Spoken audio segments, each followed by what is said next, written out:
Manifestation. A place where we inform, build, and inspire. Manifestation. Man up. Manifestation. Man up. Manifestation. Man up. A place where we inform. Manifestation. A place where we inform, build, and inspire. You gotta eat what you kill. You gotta go out there, you gotta hunt for your meals.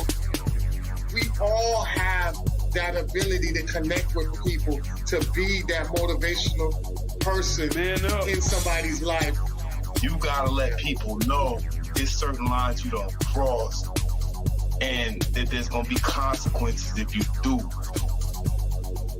Man up. If you are an adult and you are in a relationship, that person's emotions are not your responsibility. Man up. Manifestation. Man up. Manifestation. Man up. Manifestation. A place where we inform, build, and inspire. The devil, during slavery, destroyed the masculinity or manhood of the so-called Negro. No man. No man. Right now you got to be trained all over again to be a man. When someone is obligated to do something, it is binding upon them to do it. And failure to do it causes reaction. Man up. Position make you rich. I don't have that type of richness. My richness is life forever.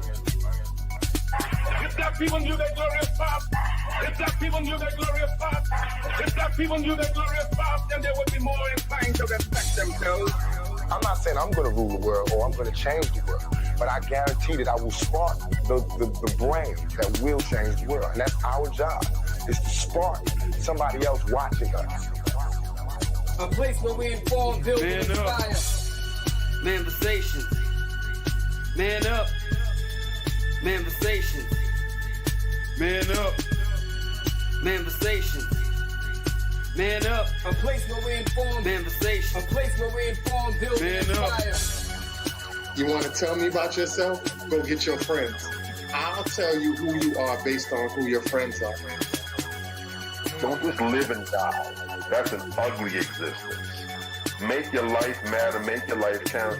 Live a life where people can actually mourn you for the things you left behind, not just because you were around and existed. We need strong black nuclear family. Yes. Yes. That's what it is. Mother, father, son, daughter, all in the same house with a focus on the family unit as a whole. We had Tulsa, Atlanta, New Jersey, Detroit. We had Rosewood. We had Black Wall Streets all over. The Republicans aren't for us, but the Democrats aren't for us either. And we should have no alliance to any political party. We only have alliance to what is in our own best interest. A place where we inform, build, and inspire. Manifestation. Man up. Manifestation. Man up. Manifestation. Man up. A place where we inform. Manifestation. A place where we inform, build, and inspire.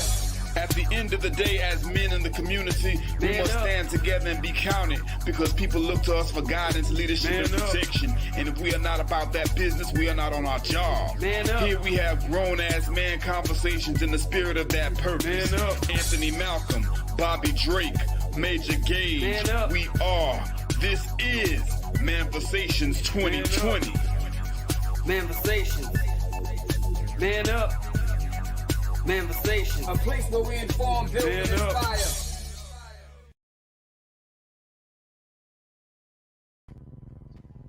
All right, so here we are.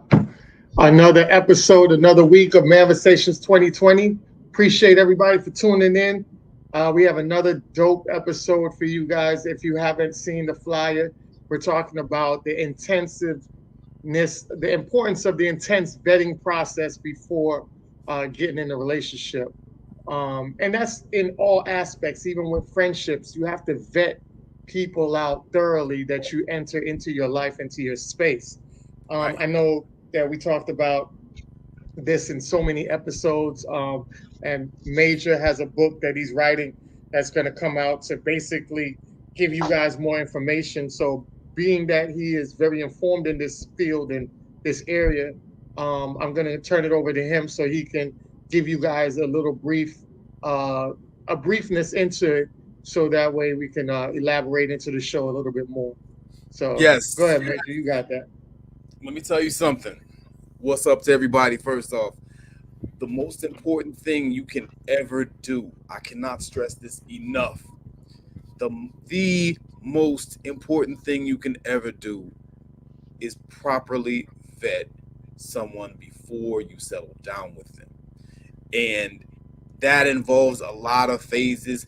I would say that the most important part of the vetting process is not reading your own feelings into what it is that you're vetting this person for.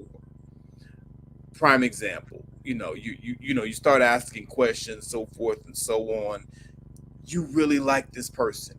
You're really attracted to this person. But somewhere in your vetting process, they do something that sets off a red flag and you ignore it. It's the worst thing you can possibly do. And I think that this is a great time to have this conversation, as the whole Cardi B and Offset thing is going to another level. I think that might be why you chose that topic, because everybody's talking about that. That's all anybody can talk about. Cardi B and Offset, Cardi B and Offset. If they're not talking about Diddy, they're talking about Cardi B and Offset.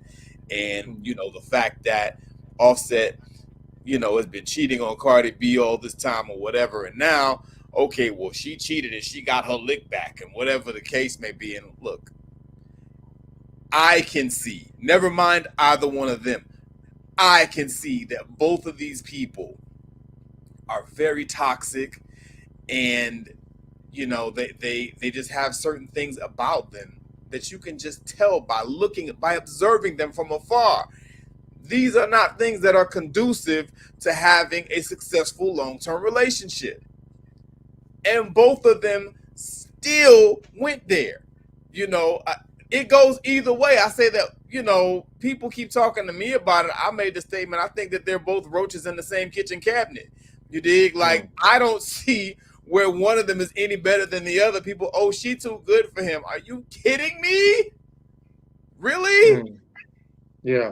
When did Cardi B become the bar, for where women are supposed to go? They talk about how great of a woman she is because she doesn't cheat. That means that constitutes being a great woman because you don't cheat? There's so much more to being a great woman, and for women in particular, but for everybody. The bar has been set so low that people don't even realize what being a good man or good woman is. You understand? This woman has made a career off of being one of the foremost progenitors of thought and whole culture. How does that make her a good woman? This woman has said publicly, talked about publicly how she would set men up to be raped and, videotape it and use it as blackmail.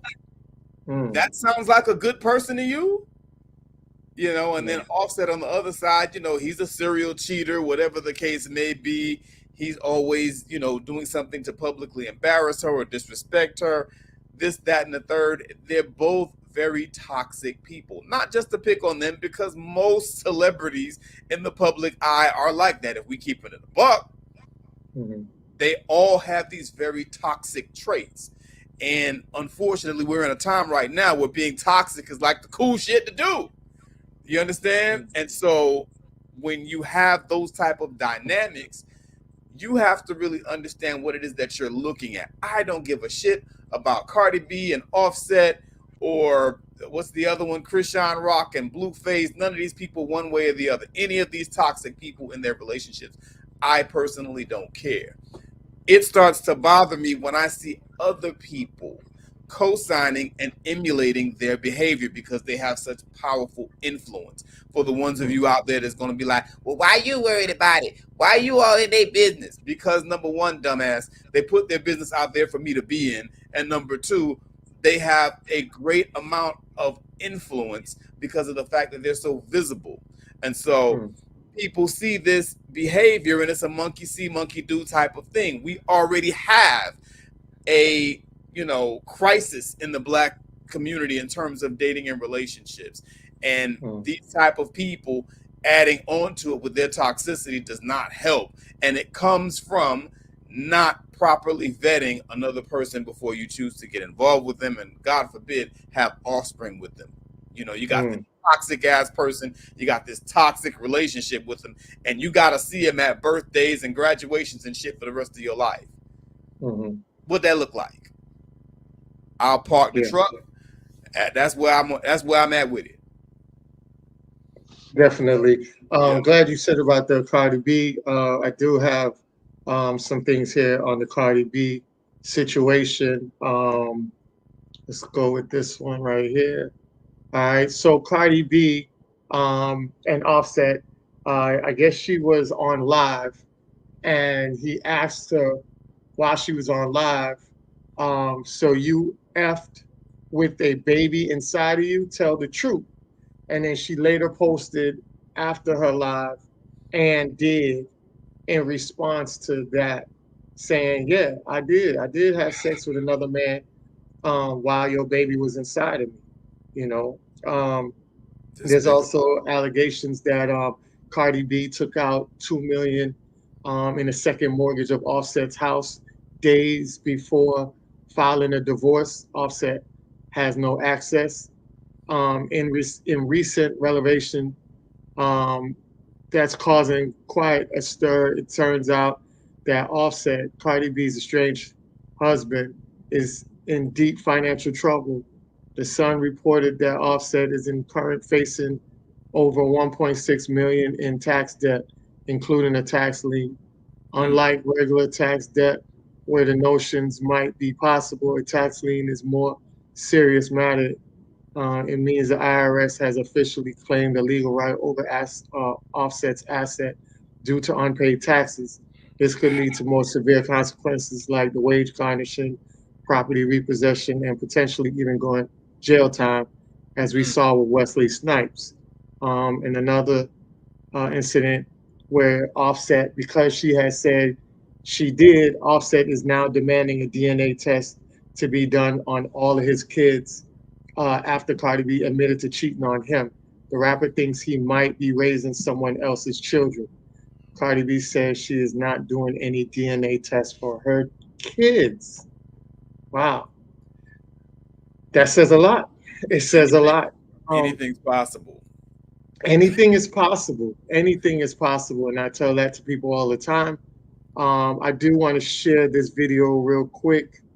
I think it's a great video to display right now. So let me go ahead and show it. Another reason why I know for a fact it's going to be difficult for Cardi B to date is because when Offset made that tweet and said, I already won, you my baby mama, that literally went over so many females' heads. What he literally meant by that is it's over. In, in men's world, just like girl world got girl world, in men world, it's very difficult for another man to step up to a plate that already has another man's legacy and name attached to it. He knows that it's going to be extremely difficult for her to get anybody higher up to attach their name to his name, his children, and his legacy. We hear men saying all the time how they do not want to come in and raise other men's children. Men say that all the time about regular men. So what would make us think that just because Cardi B has money and just because she's successful, that another man, a top tier man that is, because her words was, I have to find a man better than Offset. What makes y'all think that a man that's better than Offset is going to want his name and his legacy attached to that man and his children? Offset wasn't playing when he said he won. He definitely won. He knows that Cardi B is gonna have to do what Nicki Minaj did, which is find her a man, just a regular guy who's gonna love her for her and is gonna be happy with the position of just being in the presence of Cardi B. Because when Cardi said, I got to find somebody better, I don't think she's gonna find nobody better. I'm here for it though. Facts. So I like the fact she brought that up, because from a woman's standpoint, it lets you know that women are starting to see the light and starting to see what a lot of people are saying. And one of the things that I think a lot of women, and it's women that we have mutual friends with that don't like this man. They don't like Kevin Samuels. And a lot of times we're seeing a lot of women that used to hate Kevin Samuels start to realize what he was saying was very true and very impactful and very useful for them to get to the destination that they wanted to get to, which was being married and being in the enjoyment of a mate's presence. And one of the things that Kevin Samuels was very adamant about saying was, you really don't get much higher than your child's father. Your child's father is the epitome of the height of what you get, because that man should have been the highest valued man that you procreated life with. And if you procreated life with somebody that's very a degenerate, who really is a low energy human being, and then another man coming in is going to look at you crazy, because already just by him coming in, he supersedes your child's father by a long shot, right? Let's say you luck up on a guy who's actually a good high value guy, but when he sees what you call rumbling in the trash and picked out of the trash to procreate with, now he's looking at you in a different limelight. And one thing about it is, no matter how much a man loves you, at the end of the day, he still has to fall second behind that child. That's just how it is. And if he's a man who's a leader and is a man that's going to discipline, and that child has low energy functionality like their father, then he's in a battleground with that child as well. And it's not that he wants to be in a battleground with a child, because he's a grown man. He shouldn't even be in that position. But because that child wasn't raised right, and because that child was a creation out of a low energy man that you even said you regretted dealing with in the past, that all now is on his plate. So even when he decides to discipline that child, you will jump in and intervene, and will also take the stance of the father, saying that it's not your child. You don't have no right to discipline him. That's between me and his father. But yet, when it comes down to me providing for that child, me providing for you, giving this child extra resources that his dad couldn't provide, then you don't have a problem with that. So it ends up being a one-sided deal for a lot of men. And that's why they say a lot of men don't really want to take up that baggage. And that package deal isn't an equatable or equivalent package deal that he can feel good about taking on. And so that's why a lot of guys will either deal with it to smash if that's their goal, or they will just not deal with you at all. So those are the two options most of the time. Because if a guy really does like you and he engaged with that, and then there's still some rift there, then that's going to create a lot of friction throughout the whole relationship, going to cause some animosity. And then he's going to also dip out and cheat. And it's also easy for another woman to come scoop him up from under you. And we're just being real about the situation and trying to keep you out of harm's way or getting your feelings hurt. But this is the real reality of what men are thinking about when they encounter a woman as such. And so for a woman to say that and trying to enlighten other women about the reality of what she's saying, which has a lot of validity, a lot of women are looking at her as, oh, you just trying to be a pick-me and you just siding with men when you should be out here supporting the women. But you have women like that who will hold you accountable. I think that woman right there is a woman that you would want in your circle, because she's not going to let you operate outside of the space you're not supposed to operate in. And I think she's a valuable woman and a valuable asset. I'm pretty sure her friends are looking at her like, yo, you know, she's cool as hell, and we're glad to have her on our side. But a lot of y'all women need a woman like that, or you need men to tell you stuff like that. And instead of sitting back calling them minions of Kevin Samuels or following Kevin Samuels, just look at it as somebody that's following a narrative that is pretty much on the basis and has some validity to it, and is also can be proven while you are in the situation that you're in.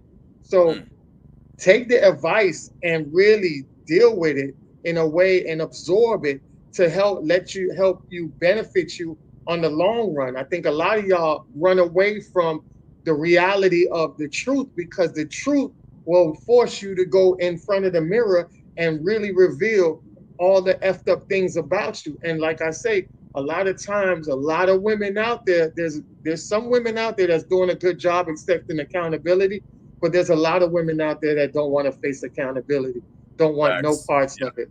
And I'll land my plane on that. Give it back to you, man. All facts.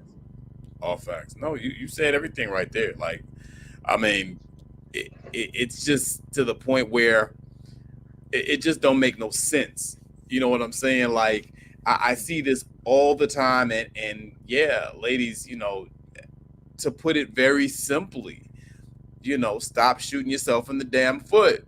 Shut up and listen. Learn to shut the fuck up and listen. Like, real talk. Like, I get so frustrated when I had this conversation with females, because they're so emotional that they get so triggered when someone would dare say that somebody just might not want their ass. You know, they see themselves in that woman, and damn, somebody, how dare you say that he don't want her, because you're really saying that he don't want me, and that those type of men don't want me. And that means that if she's getting rejected, I'm getting rejected, especially since she's a woman that's on a higher level than myself. You got to get out of that bullshit bag and start just taking the advice and using it for your own benefit. Shut the fuck up and take the advice. And you said the rest of it. Go ahead, Bobby. Go ahead. No, go ahead. Well, first of all, I want to take time out to point out that our good brother Bobby Drake is feeling himself. My boy got the fucking arms out tonight. Like, yo, when a motherfucker win a jiu-jitsu tournament, you dig? My nigga said, fuck that. Put the arms out of these bitches. What? You dig? I'm Bobby Drake, bitch. I'm just saying. Okay, so I just wanted to point that out. Ladies, he's available. You dig? He's giving you the chocolate charm. You know what I'm saying? Slide in them DMs, ladies. I'm just saying. The man got the arms out. I can't see Bobby. I thought he was off doing something on the call or something. I can't even see him. Do you see him? I see him, yeah. Bobby, your mic is muted, but I see you. Hold on, let me see him. Bobby, say something. Your mic is up now. What's up? What's up?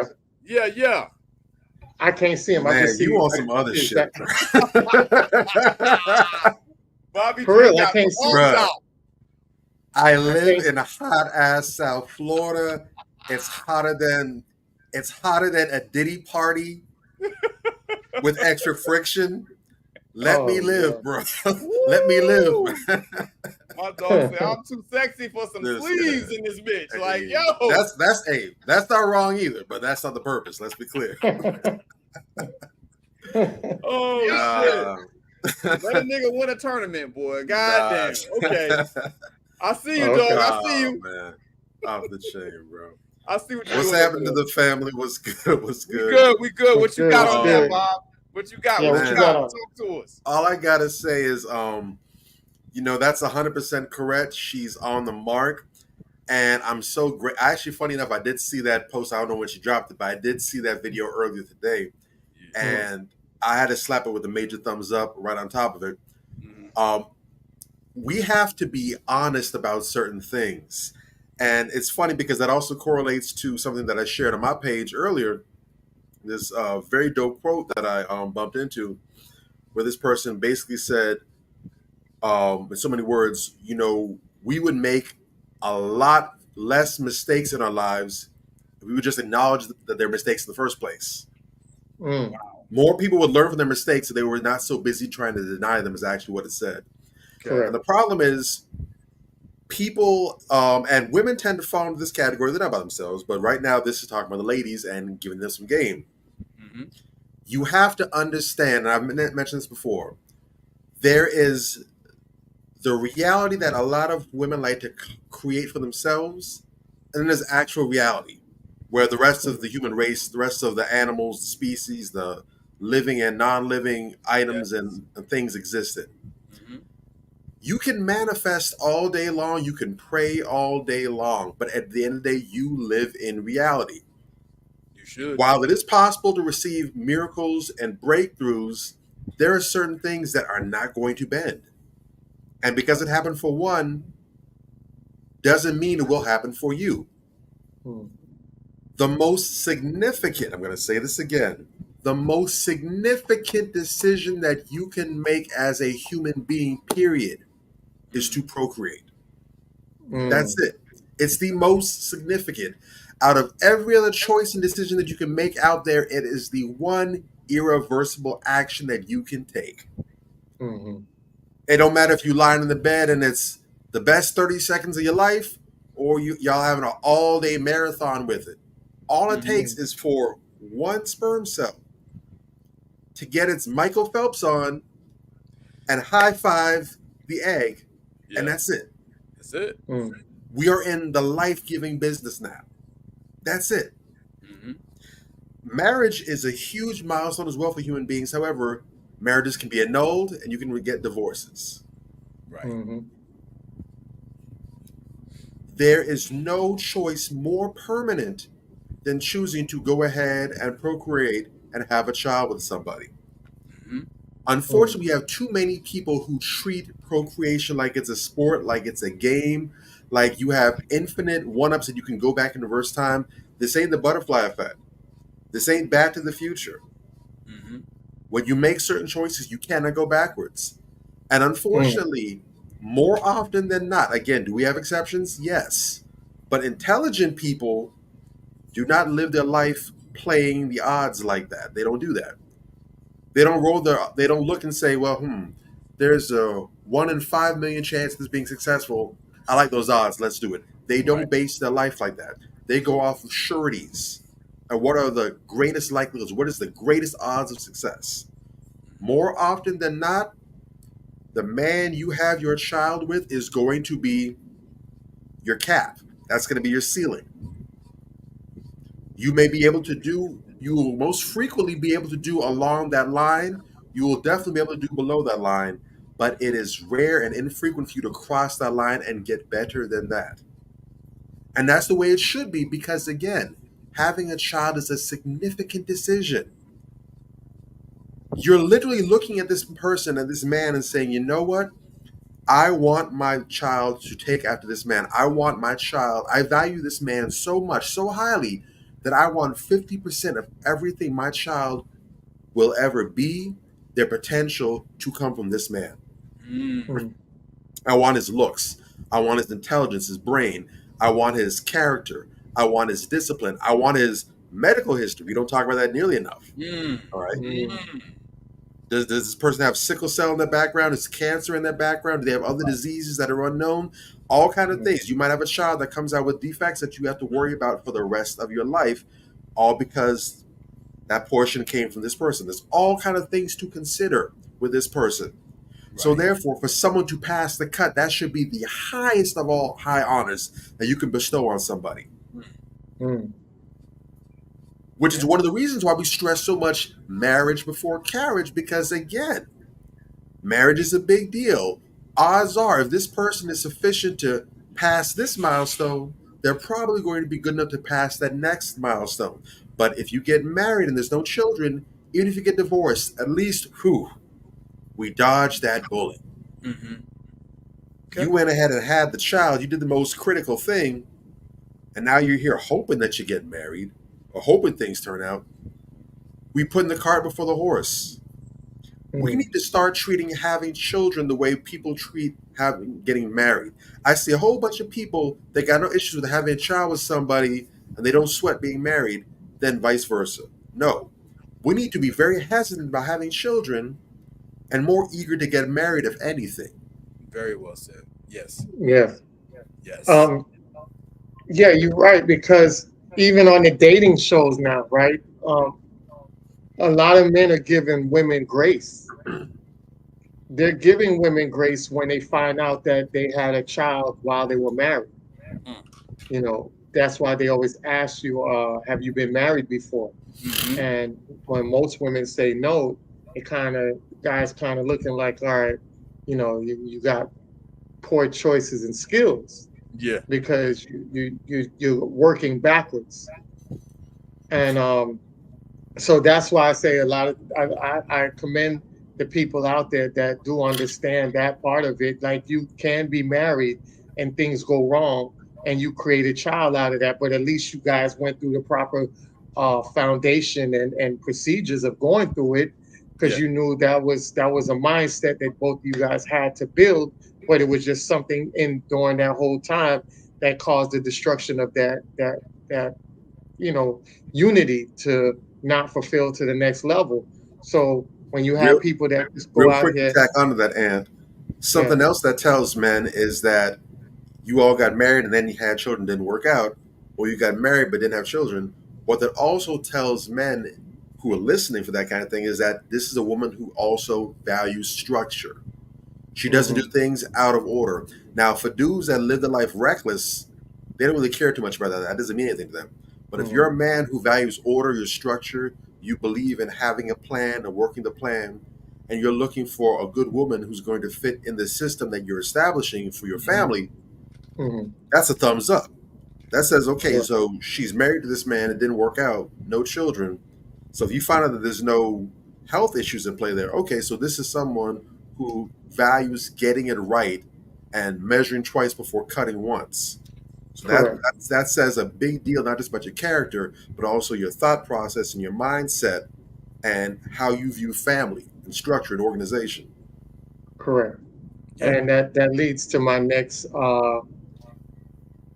thing, where you have this woman here. Not sure if you guys are familiar with it, but Josh Jacobs is among 3 NFL stars to have kids with the same IG model, who is now being described as the most dangerous woman in football. An Instagram model going by the name of Destany has been branded the most dangerous woman in the NFL, and she's rumored to have children with Josh Jacobs and 2 other NFL players. And the 2 other NFL players are, what's his name? Geno Smith. Dummy Smith. And I forgot what Eli Apple. All right, so she has babies from Eli Apple and Geno Smith. So, you know, it's crazy. You have these women out there that, and these guys that sit there and be mad, but these women have a new thing where they don't have to work anymore. You are their slave system. And you got to understand that's a plan as well. You know, I've seen a lot of women, and I stress that a lot. Fellas, y'all got to understand who that woman is. You got to, part of the vetting process is vetting to see where that woman's mindset is. Because let me tell you something, a lot of women will go after you and make it seem like they want you, but in reality, they just want your legacy. They want your DNA from you. They want a child from you. And once these women get these children, I noticed a pattern of disdain that these women have for men, and they put that love that they used to have for men into their child. So it becomes very much hard for you to love a woman who already has a child, because she has a pre-notion that I have the love of my life already and you're second best. So if you're going to come in here, I just need you to come in here to support our lifestyle and kick rocks. And I've noticed that. I even noticed that on one of my Facebook friends recently. She didn't have any children. and she ended up having a child. And then I start seeing her mindset, and now she's following these women that are putting this idiot nonsense shit out there. And every minute she talks about her child, and it's like she's not even engaged to even getting on that level of uniting with a man anymore. It's like everything is about that child now. And if a guy comes, I think it was a couple of times she made posts about men hitting on her and stuff like that. And she was like, I'm not even worried about that. I'm worried about my child.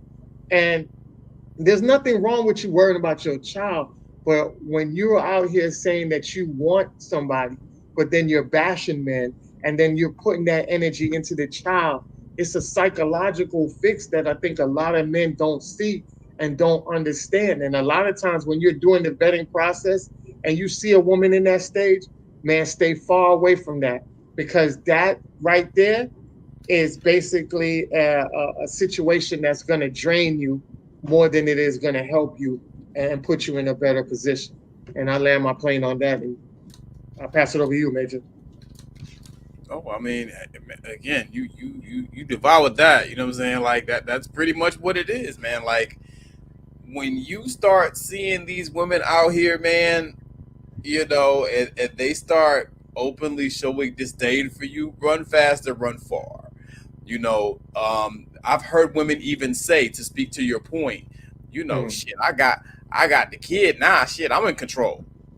That's really how they think, because they know that the state will side with them. They know that you're in the system now, so you're required to basically take care of her whether you want to or not. You don't pay your child support, your ass go to jail. If a woman can't take care of her kids, she get all kind of aid, support from the system. She gets food stamps, she gets housing vouchers, she gets daycare vouchers, she gets all type of shit. She gets money, and she gets a way to provide for her children. If a man can't take care of his kids, they throw his ass in jail. And so take away his license. Right, take away your license, suspend your passport, do all type of slick shit, garnish your wages. You know, it's a very predatory mindset that a lot of these women have. They don't look at men as individuals. Many of them do not look as men. Many women do not look at men as individuals, as people with feelings, you know, and tangible, you know, intangible assets, you know, as far as their personality is concerned, and so forth and so on, you know, who they are and what they provide, what they bring to the table. A lot of these women look at men as the ATM machine with a dick. You understand? That's how they look at you. So I'm going to need y'all to wise up, you know, and stop playing in the trash. We've talked about this any number of times.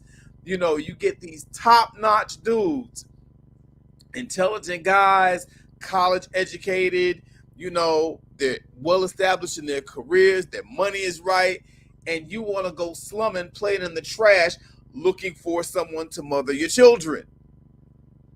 That's fucked up on two levels, because this person is not going to provide you with any type of nourishment or any type of peace in your life, and they ain't gonna teach your kids shit because they don't know shit. Brothers have got to stop playing in the trash. It is the quintessential reason as to why the community is so screwed up right now. People are not vetting properly before they make choices regarding who they're going to spend the rest of their life with, who they're going to raise children with, because and people don't look at it that way. You know, they don't look at, okay, I'm going to be with this woman, we're going to chill, we're going to kick it, we're having unprotected sex. They're looking at it as, oh, that's just going to be some good ass. No, nigga, that's who you're going to end up spending the rest of your life with, whether you like it or not. And if you do find a worthy woman, this piece of shit that you had a child from is often going to try to sabotage that relationship with the worthy woman, because I don't know if y'all have picked up on this, but man, decent women, hood rats detest decent women. You see it online all the time. They will find a reason to drag a woman with principles, a woman who is, faithful to her man, a woman who caters to her man, a woman who puts her man first. Look at how these bitches come after Simone Biles. Look at the vitriol with which these skanks come after Simone Biles. You understand what I'm saying? And even, other women that, used to be free and, used to do their thing or whatever the case may be. You let one of these women come out. I remember when Aisha Curry came out and criticized women who dress in a scantily clad type of manner. Man, they came after her with the knives out. This is a Christian woman with a successful marriage, married to a very high value man that treats her great. But you never hear about the Steph Curry prayer. Probably because he doesn't allow her to walk all over him. You understand what I'm saying? You have to understand when you're dealing with a predatory nature, and you have to avoid that at all costs. Too many men out here are falling into these traps where they're allowing these predatory ass women to take advantage of them. You see that dude who knocked up Drea Michelle. He ain't the sharpest tool in the shed. I mean, this is a pattern. I see this shit happening all the time, and my head explodes every time I see it because we've seen it before. Brothers, what's the problem? What is the fascination with playing in the trash? That's what I want to know. What is the fascination with that shit? This thought whole culture, and all these women that get out here and behave like the skankiest possible woman, the skankiest bitch on the block. That's who you want to represent you in the world. You can't be serious.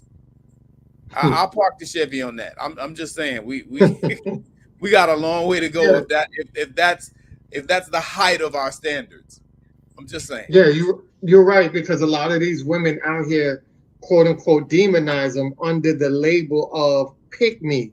Yeah. And, we even had a show about pick-me's because it really is a lot of women don't understand the concept of the pick-me, and they're just throwing women with principles under the pick-me umbrella. And a lot of that is disdain and hate because these women aren't siding with them on the ratchet, unmoral route, and they just say they're pick-me. But everybody wants to be picked. So what are you saying? It's a contradiction. You want to put yourself in the best position to be picked, because let me tell you something, to be out here and not picked, man, it's one of the worst things that you can go. You can end up being in, because let me tell you something. A lot of these women out here, they show you that they go on trips, the girl trips and all of that. But in reality, nah, it's way worse than that. Let me tell you something. There's women out here that'll tell you these women ain't cracked up to what it is. They're not cracked up to what you think that they are. You know what I mean? And it's a sad reality, but it's a real reality. Yes, sir. So I definitely I thought I had that on here, but there's a video that I had about that I was gonna show you guys. This one woman was talking about that. She was like, hey, these women ain't who you think they are, and it's a sad reality, but they're not. And you also want to vet women because you don't want to put yourself in a situation like this. You know what I'm saying? When he's choking you and you're having a good time until he says, I dealt with your shit for too long. Right? So you wanna vet people on the level of where you understand who they are and they're bringing you peace, and they're not bringing you to the other side of it where you are at the point where you might want to place harm on somebody that you once claimed you loved. Also, when it comes to vetting, I saw this chart and I thought it was pretty dope. If you have somebody, this is a chart that he pretty much could use as a poster chart, to line up with somebody as much as you can. The visual picture smart, the linguistics, the word smart, logical, number reasoning smart, the kinetics part of it, which is the body smart, the naturalist, the nature smart, the musical sound smart, the existential is life smart, and the interpersonal is people smart, and the intrapersonal is self smart. So, you know, just looking at that, you definitely want somebody who's well rounded and touch those bases of it. Because when you look at it, those characteristics really bring peace, especially within a household of unity, you know. So just to give you guys that chart, you guys can look it up a little later, but I definitely will land my plane on that. Bobby, you wanted to say something? No stuff. Look, I'll be honest. I don't have much to say to dudes like that anymore. I've said my piece on that in the past. Athletes, on the whole, at least the professional athletes, most of them are not the brightest in the tool shed. Now, based on that chart, a lot of them are kinesthetically intelligent. They're very intelligent in terms of athleticism and physically. They're intelligent for their sport. They're very good. They understand the plays. They understand philosophies, concepts, how to be in a certain place, and they have good instincts, whatever. They're great in that respect. But in a lot of other areas, they are goofy as hell. Yeah. And I know I would probably get a lot of pushback from athletes and such, but I would have to say, look at the results. And I will always go back to this. We had one of the greatest documentaries, period. It was not just because of the subject that it touched on, which was very unique and very timely, but also the way that the documentary was done. It was very well done, very thorough, talked to a lot of credible people. They got a lot of inside information. It was excellent journalism. ESPN's 30 for 30 broke. That might be the most significant sports documentary of the past quarter century right there. You have these athletes that are blessed. I mean, my God, it's like, if I'm not mistaken, I think you actually have better odds of winning the lottery than you do of actually making it to the pros at that level. The competition is fierce from childhood.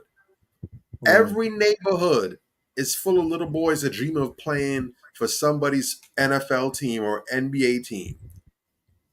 And there's only so much space. There's 32 teams in the NFL, 32 teams in the NBA. You got a 52-man roster for each team in the NFL. You have about a 15-man roster for each team in the NBA. Very slim odds. Maybe one neighborhood probably in America could supply everyone for the NBA. Maybe one small city block could supply everybody for the NFL. And you got people in every state, in every county, in every city, all trying to get their kids in these areas. You put all this money that should be going to enrich their families for generations. You talk about generational wealth, breaking curses. These people's great-great-great-grandchildren should never, ever wonder if they're going to have food to eat the next day. Ever. And then what happens? The drugs, the gambling, the sex, probably nothing else. The sex, the reckless bastard baby procreation, a whole cottage industry of women making their whole hay off of nothing but laying on their backs for athletes. That's crazy. Yeah. But it's 2024. And have we learned? No. They're still doing it. All the big sports heroes got busted. They barely got a penny to show for it. They got to do whatever they can to make ends meet. And they're still doing it. So I don't have much to say because at some point we need to be smarter. But until we can fix this, can't do nothing with it. So, you know, this is a dog-eat-dog road, the survival of the fittest. And a lot of these brothers, plain and simply, aren't fit. Not where it counts. All right. Well said. I totally agree with that. I do want to play a video. I saw something, and you guys give me your thoughts on this, all right? My understanding is she demands 100% of your paycheck every week. Yes. Which is around $2,100. Yes. And gives you $25 a week back. Is that accurate, Ms. Tate? Yes, it is. Okay. Can you explain why it is you're comfortable keeping him on such a short leash? Well, I am comfortable with keeping him on a short leash because of the things that he likes to do with his money. We don't have a community pot. The community pot is right here in my pocket. He go catch his check, he come home, and he brings it to me. What I feel like he needs, he gets it at that point in time. He has recreational habits that I don't concur, so therefore he gets what I give him to spend. Woo! Woo! And you've been doing this for 4 years? Yes. Do you care about how he feels at all? I sure does. I do care about how he feels, but I also care how my household is ran and where the hard work and money goes. So $25 a week you think is enough for this man to get? $25 a week is just basically for his food, but if he need gas because of the company that he works with, they supply that for him as well. So yeah, $25. If you need a little bit more throughout the week, come tell me about it, and then I'll go ahead and make the arrangement. But I take care of Charles all the way down from the head to the toe. My understanding is she demands 100% of your paycheck every week. Yes. Right, which is around 20. Okay, so I saw that, and I know it's triggering to a lot of people, right? But I want to give the perspective of I want us to really think about it, right? She's actually a woman that our grandparents would have picked. When we listen to the stories of our grandparents and our elders, that's the type of woman that our grandparents and fathers or great grandfathers picked. And I'm gonna tell you why. Look at Major. No, I'm gonna tell you why. And I know everybody's probably looking at it from one aspect. I think that woman is doing that guy more good than it is harm. And hear me out. A lot of men out there aren't built enough for them to take care of themselves. There's a lot of men out there that have habits that probably was from their family or generational curse that they didn't man up and handle on their own. There could be a drug addiction. It could be a gambling addiction, frivolous spending. There are people out there that do that. Remember, back in the days, our mothers and grandmothers and great grandmothers were the bankers and the person that really handled the household business. The fathers were really the ones to go out there and get the money and bring it home. They were bringing home the bacon, and mom made sure she knew how to slice the bacon up that everybody in the house eats correctly. So I was listening to it, and when she was saying that she gave him $25 to eat for the week, was basically for his food. But when it comes to, if you saw how he was dressed pretty nice. And at the end, she said, I take care of him from head to toe. So she dresses him, she takes care of him, she supplies all his needs of what he needs with his money. But I think when it comes to handling their money, he's very inconsistent on the handling part. He misuses his money. And remember, we have fathers, grandfathers, maybe not in our family, but we know friends. We have friends that have fathers or grandfathers that was very, very reckless with their money. They would spend the money and then everybody be broke, or they would lose their house, or whatever the case may be. So the women back then had more of a mindset to say, you know what? No, give me your check, because that was a thing back in the day. Give me your check, and I'll make sure that everything runs smooth. You can't really do that with a lot of women today, because a lot of women today are the reverse of what their mothers and grandparents were back then.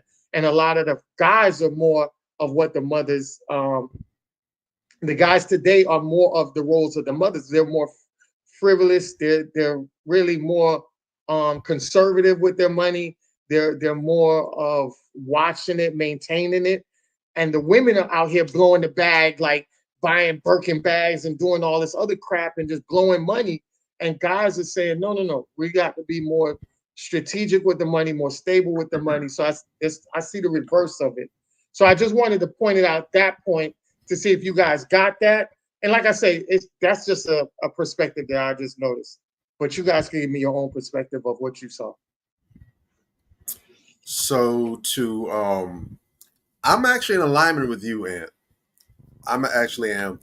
I was listening, and Major, I saw your reactions. Matter of fact, I intentionally was looking for your reactions. And I was riding the shotgun next to you, bro. I was, but at the same time, I'm like, you know what? Let me listen. This is why nobody can ever accuse me of being biased in the bar. When I'm biased, I'll say it. I'll let you know off top.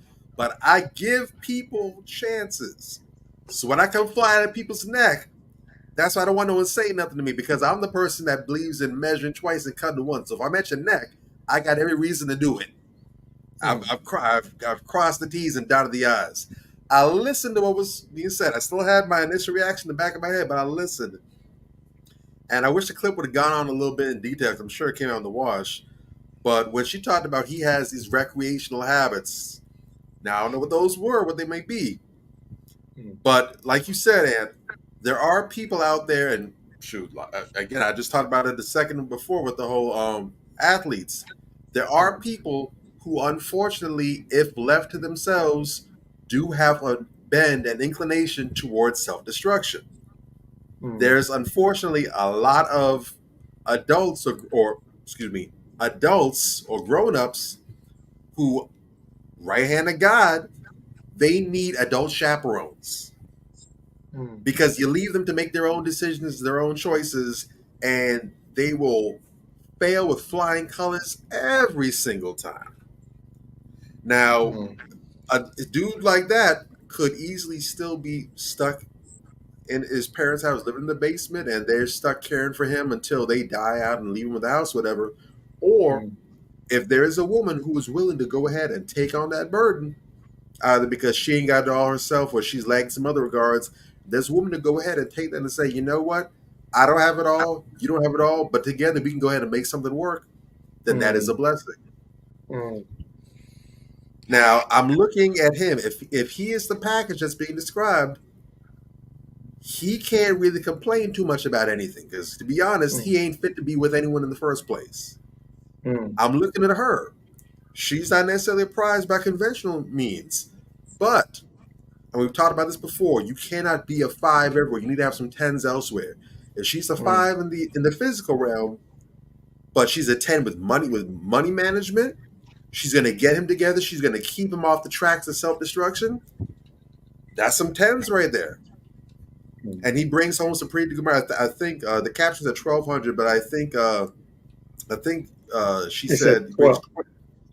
The 12. Okay, so 1,200 weekly. That's slightly north of 60K. Depending on where they live, that can be some pretty good money if you're not blowing the bag.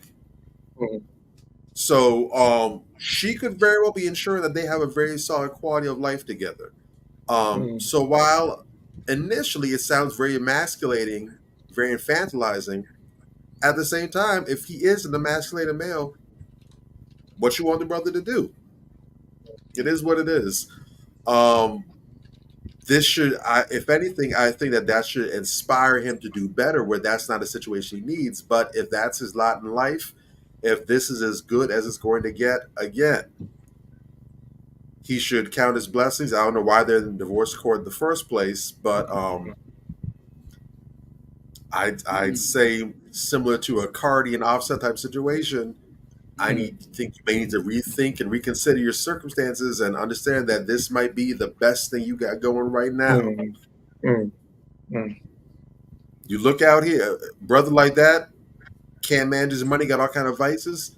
What decent woman's gonna want you? Sister, she's not the best. She can stand to lose some weight for her own sake. That's gonna be some health issues down the line. Not a lot of good men who's gonna do right by you that are going to be interested in that. You two might have the best of a less than situation, and you got a good break with each other. So that's my perspective on that. Go ahead, Major. Go ahead, and I want you to go ahead and voice my the devil on my shoulder. that was the angel on my left. I need to be my right. I need to be my right hand man right now, bro.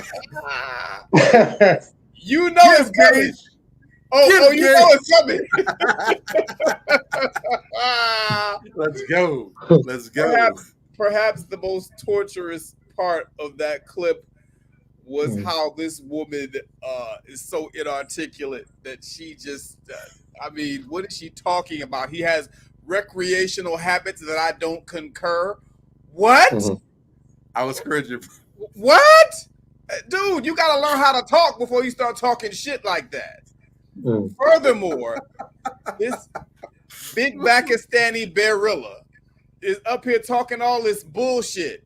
You dig? And like that in that clip, that is the end result of when you are granted Sierra's prayer. That's what it looks like. You want a man who is an alpha in employment only, an alpha financially only. Other than that, he keeps his balls in your purse. That's the kind of dude you want. You understand? You want a dude who keeps his balls in your purse. That's what you want. Okay.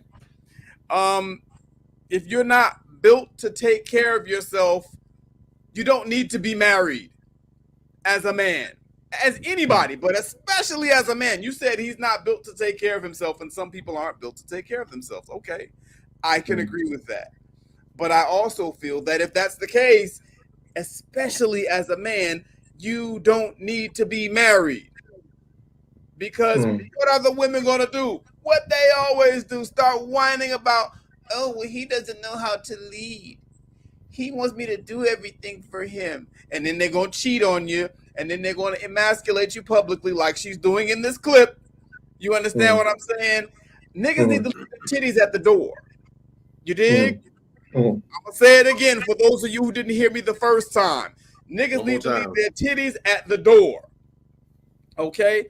Why can't he manage his own money? Why? I don't accept that. You understand? I don't accept that. I categorically reject the notion that someone cannot be responsible for themselves as an adult. And if you are a male in particular, whereas someone is taking your last name, you understand what I'm saying? And you can't provide simple direction for yourself. Never mind looking out for your wife and conceivably a family. You're not deserving of that position. No, I don't think she's doing him any favors. I don't think anybody who has coddled this goofy nigga his whole life has done him any favors. You understand what I'm saying? And I mean, hell, if I'm going to put up with that type of attitude and someone telling me how much of my money they're going to allow me to spend and access, you can't be a big Pakistani Barilla. I'm just saying, like that just doesn't click in my head. Like I'm looking at this woman and like what in the entire fuck is she doing that is, you know, causing this guy to be under her spell? Is this witchcraft? Is this sorcery? What are you talking about? What does he get in the end? You cannot be serious. No, you know, that was an L. That was an L. And like you pointed out, they're in divorce court. I wonder why. Because this man has made the conscious choice to not be able to show up in his suit as a man in life. You understand what I'm saying? That is a failure waiting to happen. Mark my words. I parked the Chevy there. Like bro, my head is exploding while I'm listening to this shit. I'm like, you can't be fucking serious. Like, are they paying these people?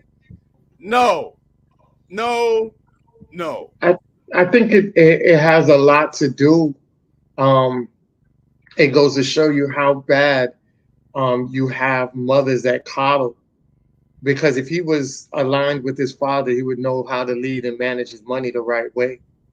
But a lot of times when you have a a man, and like I said, I'm just going by assumption, but most time when men are disabled like that, as far as the inability to fully function on doing things on his own and having a woman to do it, it seems like it's transferable nipples.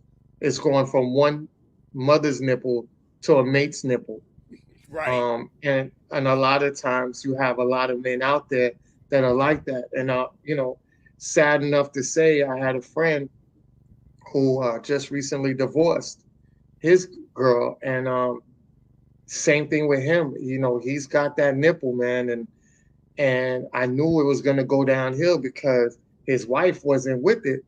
His wife's like, "Yo, when you gonna let go of that nipple?" You know what I'm saying? And that shit led to a divorce. You feel me? So it's like, if you can't operate as a man on your own, then you, like you say, Major, you aren't really fit to really link up or line up with somebody else. You got to fix that first, because whether it is that person that you had a failed relationship with, it's going to be continuous failed relationships with other person. It's only the names are changing. That's the only thing that's going to happen. You know, if you don't fix it, all it is going to have failed names, just different names of the different people that you failed relationships with.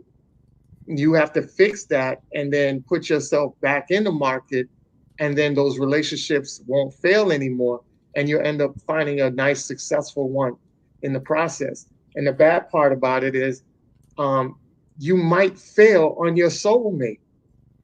So you might cripple your own self if you don't even get yourself correct in the first place, because you can fumble somebody that is a great mate for you, somebody that's giving you the chance, that says, I align with you. But then because you aren't operating on your two legs and standing up straight and have a great posture, you can fumble that person, and that person you miss out for the rest of your life. You know, and I think a lot of times people say they haven't found their person. I really don't agree with that narrative. I think a lot of times your mate is around you, and I think you either fumble them or overlook them. And by the time you get yourself together in the right state of mind, you never come across them again. You only get one chance at it. And that's pretty much, I'll land my plane on that. You got anything to say about that, Bobby? No, that's basically it. I don't disagree with what you all were saying. I was trying to be a little pleasant about it, but but you know, first things first, right? You got to make sure that you're handling your business. And when we talk about adulthood and doing adult things, you have to understand that you can only go so far. At the end of the day, and regardless of his shortcomings, regardless of her shortcomings, at the end of the day, he's still a man and he's still a woman.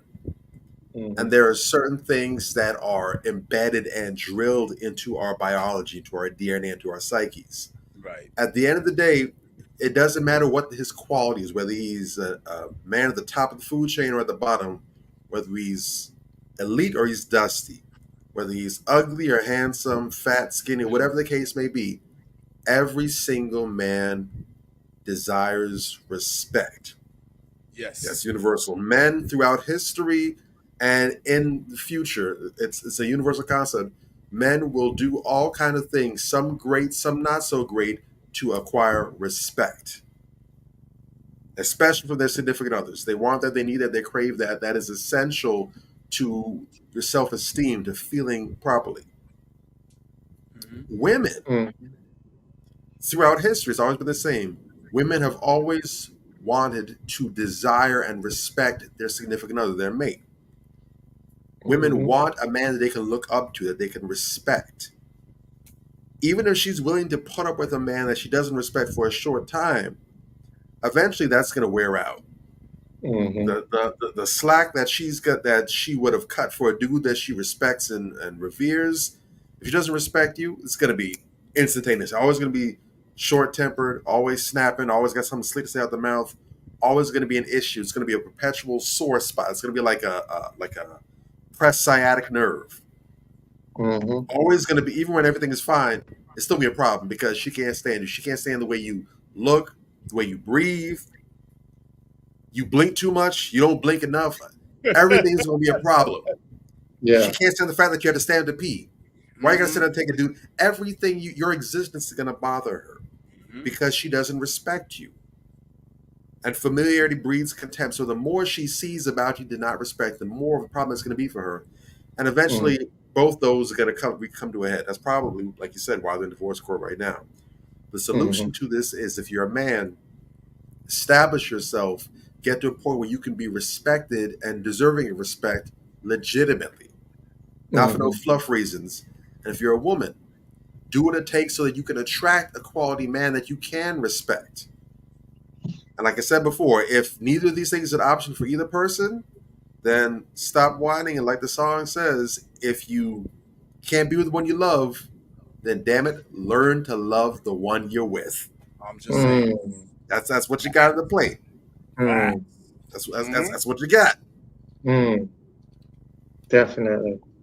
I agree with you. I want to go over what Mila said. When I met my husband, Bro Mungai, definitely made sure I kept vetting forefront. I appreciate that. My husband and I do. Blessings, sister. That's what it is.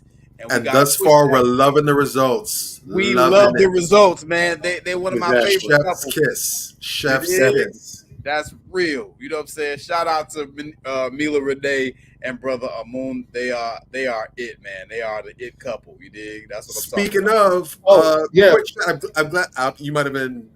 Will you read my mind just now, Ant? I think so, because I wanted Mila to tell us the name of the couple that proposed. That was brother Nate, who we had on. So when we were going over, that was Nate. I figured that was Nate. Okay, gotcha. Yeah. So what happened with Nate? We're talking the shadows, but for those who aren't aware, several weeks ago we had an amazing episode. Make sure y'all go dig through the archives, look that up, especially in the wake of storm season now. Just had Hurricane Helene that just devastated the panhandle of Florida in that region right now. Perfect time to go and get familiar. We had brother Amun, we had brother Nate on going over with some survival tactics and survival strategies on how to be equipped, not just with firearms, but how to make sure that when shit hits the fan, you basically got an umbrella to catch all the fecal matter, what have you. Yeah. But brother Nate just went ahead this weekend, and he had a wonderful woman by his side. He decided, you know what? I'm going to make an honorable woman out of her. Sister Joy. He went ahead and said, will you marry me? Yeah, it was beautiful. And she said, yeah. So big ups to them. Shout out to Nate and Joy. May their union bring tremendous joy. Big ups to the Anubis Gun Club.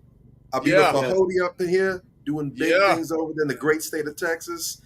And again, we also want to give a shout out to Amun and Mila Renee for leading by example.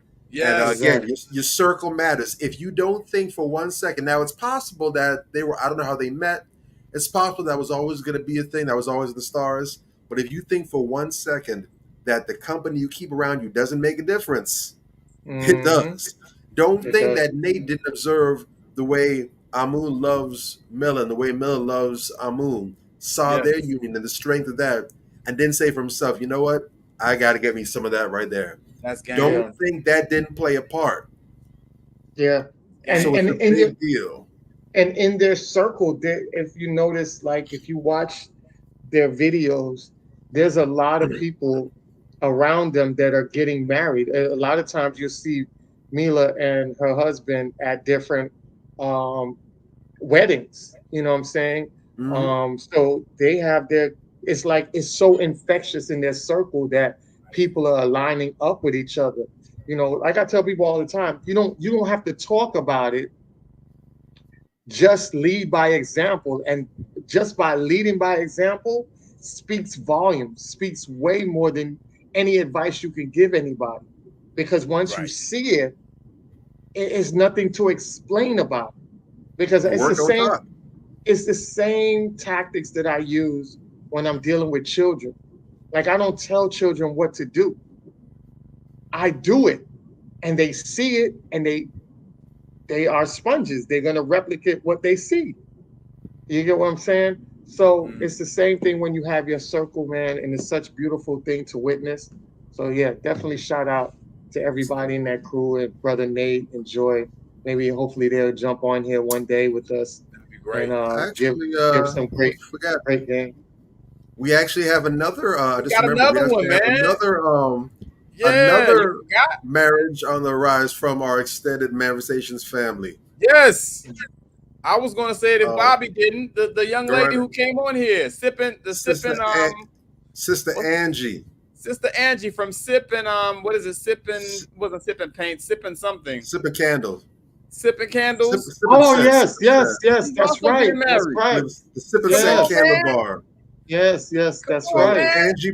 Angie Baker, aka Melanin Merlot. Melanin Merlot, yes. She went ahead and her king is found her and said, you know what, we're gonna do this thing. So big ups to her as well. And again, like we said, who you're around, it matters. It matters, man. It matters. So and we're very proud, very happy for them, man. Yes. I had the pleasure of meeting Nate and Sister Joy when I was in Houston. Very good, very solid, very, very thorough people, man. And like in that room, you could just feel the realness in everybody, and you could feel the love. You know what I'm saying? Like it was Amun and Mila, Nate, Joy, myself, my wife Latoya, and like it was just the fellowship, the feeling of fellowship was just amazing. You know what I'm saying? Like it was just that vibe where you just walk in the room and you feel like everybody's your brother or sister. You know what I'm saying? And it was authentic as hell. You know what I'm saying? And we need to get back to that as a people because we don't value that anymore. Yeah. It's so beautiful. And I just can't help but notice how many people that watch and attend this show are getting married. I'm just saying, like, it must be something about it. You know what I'm saying? Not saying we doing it, but these different faces, they're all. I don't know.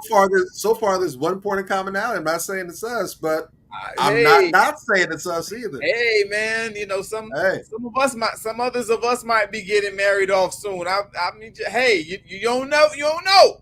You know what I'm saying? Want to go platinum? We who you should get. Oh, blessings, sisters. Yeah. So keep watching. It's coming. You know what I'm saying? And you just got to feel like it's coming. Because when pure people align, that's going to be the end result. You know what I'm saying? With purity of heart. Go ahead, and what you got? No. I was saying, it's the same rule of 6 degrees of separation. So yes, and when you look back at it, the root of it does come back to us in some form of fashion. You can't deny that, because like Mila said, it was Major that was out here, telling her to keep vetting and the process of that. And she got with her soulmate and they're doing wonderful things. And then they are infectious in their circle.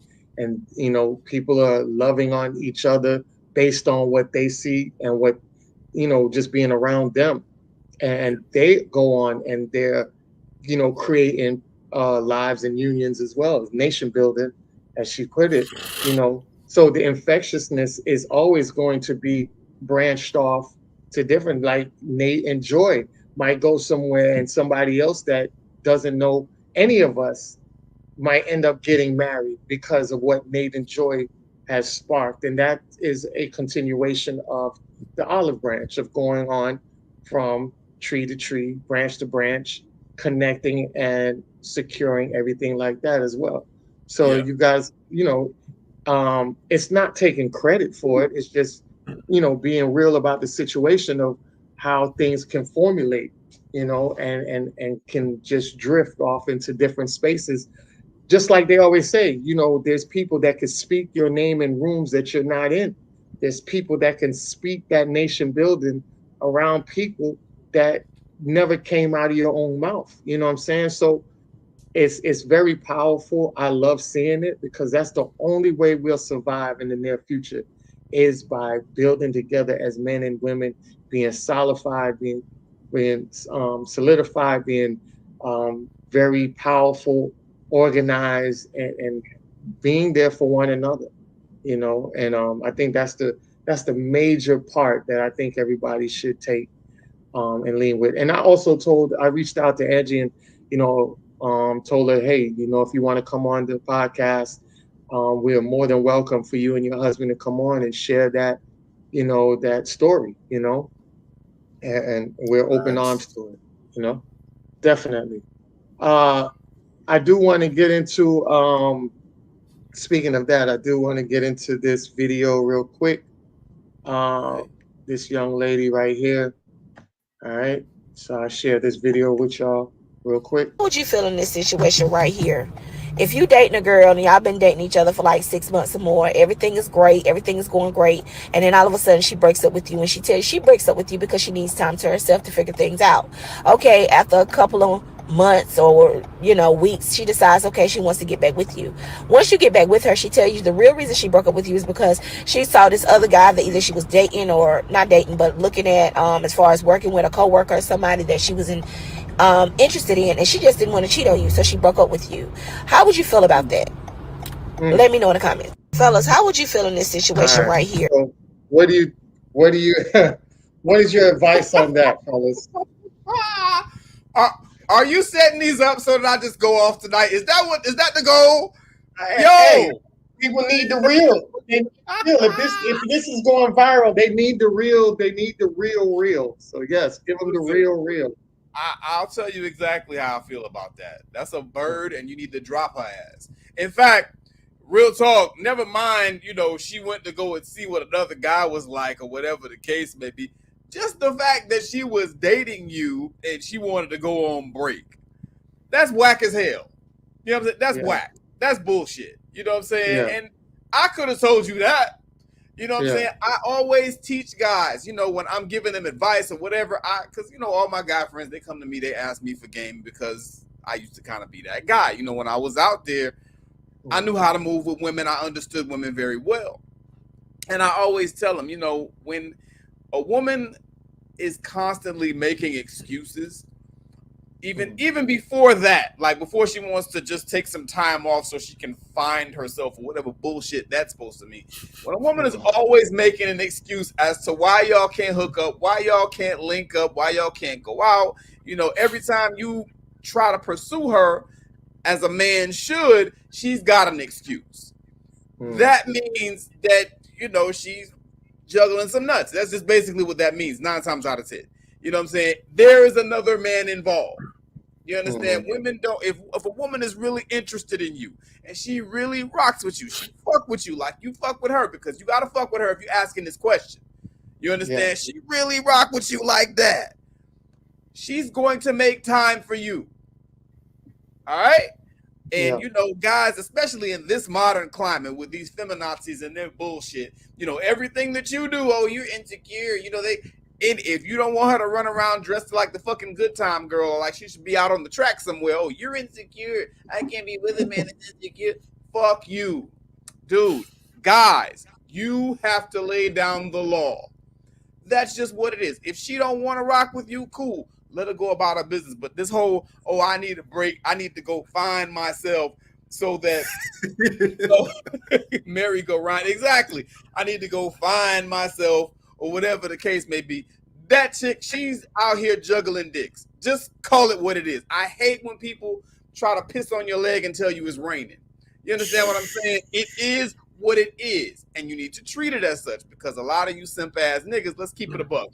You got your head up her ass because you think that she's superior to you.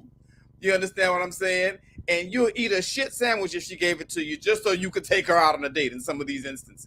You understand? Brothers, you got to value yourselves. When a woman tells you that she ain't got time for you, believe her. You know, vice versa. Same with the ladies. If a man is genuinely interested in you, he's going to allocate time for you. And this whole bullshit about, oh, I got to find myself. You're right there. I can see you. What you got to find? You understand what I'm saying? Like, just call it what it is, because that when people tell you some shit like that, I got a bullshit button around here. I gotta get the bullshit button and bring the bullshit button on. You know what I'm saying? I hit that button and say, that was bullshit. I gotta get that and bring it on the show. That's what that made me think of when I heard this that. Is now a necessity. That is the most important mission you have for this week, sir. I gotta do it for the culture. You dig? For la cultura. Yes. Why do you guys let these women tell you this goofy shit like this? Anybody with billy goat sense can figure that out. I'm gonna say it like the old timers used to say it. You figure that out if you got billy goat sense. If you got billy goat, the sense of a billy goat, you can figure that out. No, and guys, stop throwing good after bad. You see these women out here that ain't got time for you, that are not particularly interested in you. You think, if you keep on going at her, you're going to wear her down. No, you're not. If she don't like you, she's not going to like you.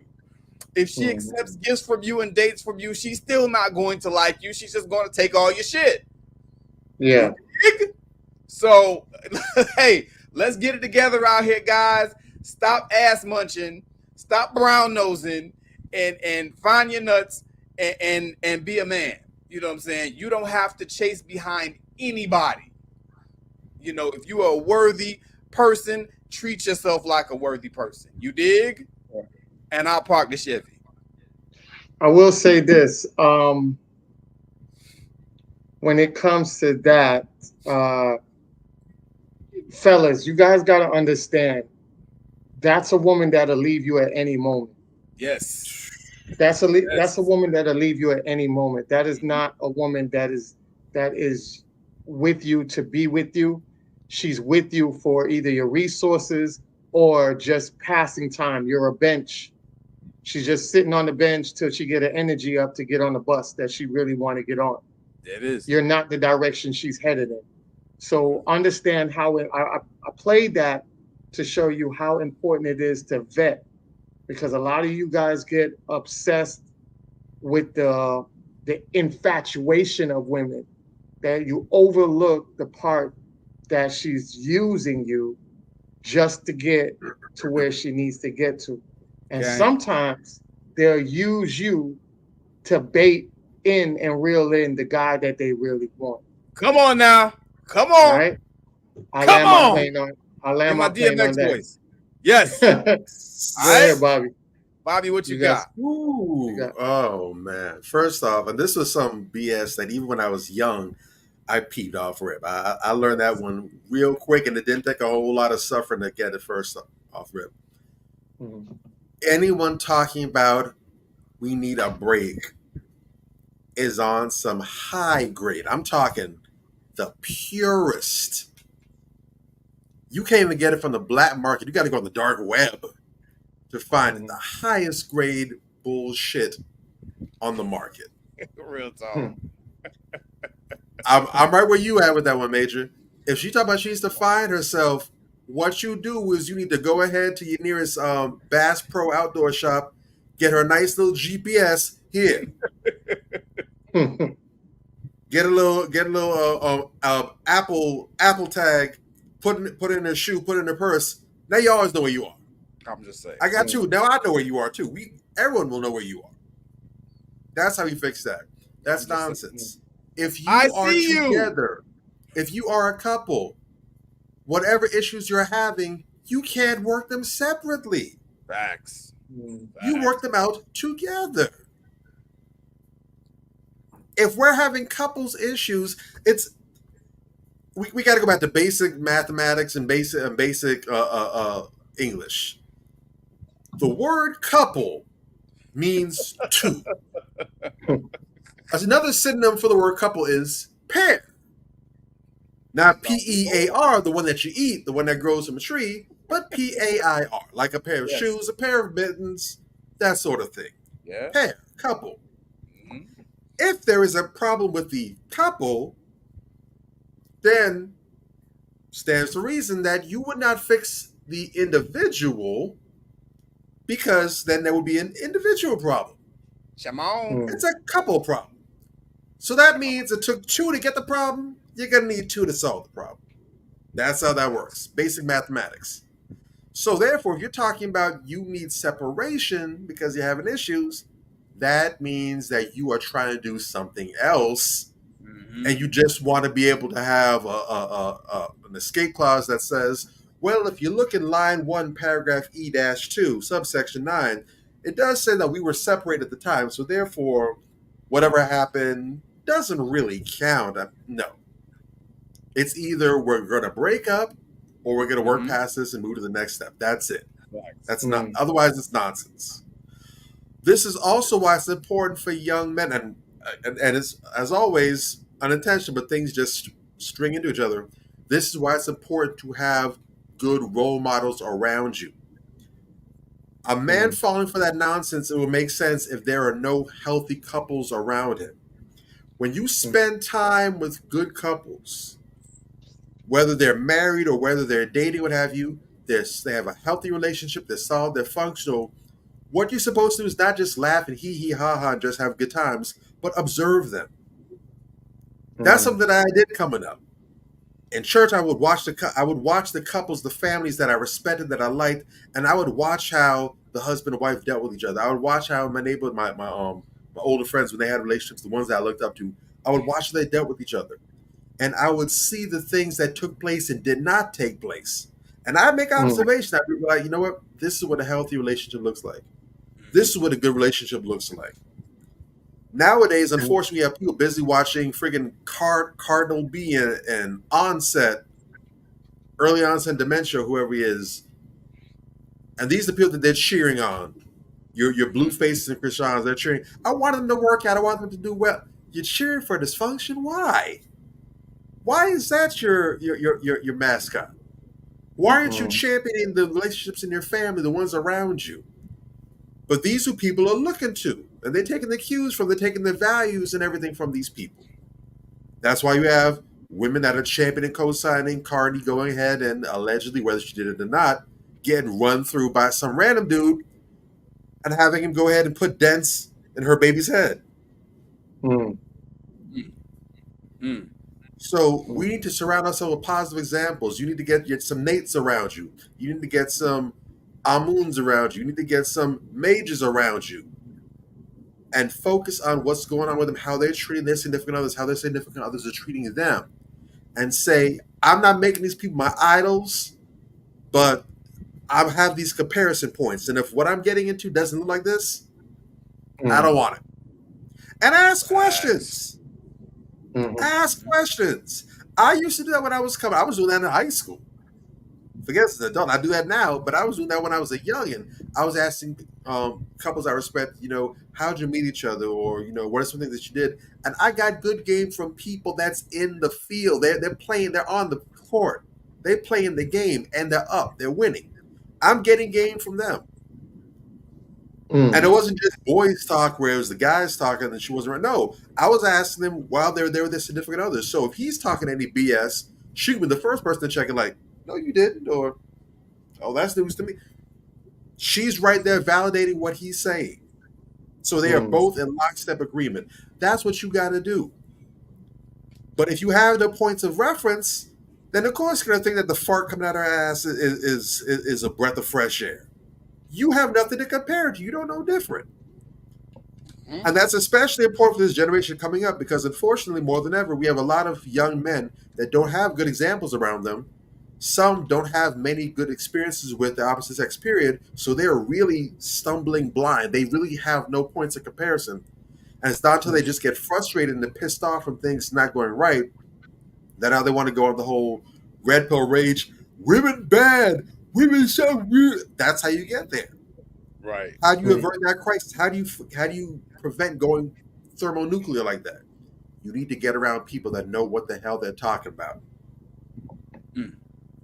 Couples around your area. If you don't have them around you, look up, and I hate doing this, but with a grain of salt, look for some solid, positive celebrity couples. Go ahead and look for your Denzel and Pauletta Washington. Yeah. Go ahead and look for Grant Hill and Tamia Hill. Couples that you never see. Here's a good hit. You want to know who's a good couple to look for 9 times out of 10? Look for the couples that's not the headlines. Mm-hmm. Come on now. Come on now. When's the last time you seen Greta Tamia Hill in the headlines for anything? Mm-hmm. How about that? Because for the most part, everything's positive. They are the handling business. You don't see Denzel and Pauletta Washington talked about like that, even though they're an amazing couple. We just heard the other week about how they blessed Omari Hardwick in a major way. Right? Morris Chestnut been married for forever. He's been a heartthrob in Hollywood for a long time, married to his wife. You don't hear about them. Look for the couples that don't have all the limelight because functionality doesn't sell. That's not sexy. That doesn't trend, unfortunately. Yeah. But it's great for using as a blueprint on how to get to where you want to be. Yeah. And I see there's a space right next to Major. Let me go ahead and park my Aston Martin right quick. Well said. I like your Chevy Major. Don't dent my damn car, bro. Yeah. You already know. Silverado. Well said. I gotta definitely want to get into this. You have something you wanted to add on, Major? Or you good? Go ahead. Okay. So I want to get into our question of the day. So our question of the day is going to be in the form of a video. It's something that I had basically put on my page, and I got a lot of traction on it. And I want to get your thoughts on it, all right? Okay. So here we go. Question of the day. Who do y'all think was wrong in this situation? The girlfriend or the mom?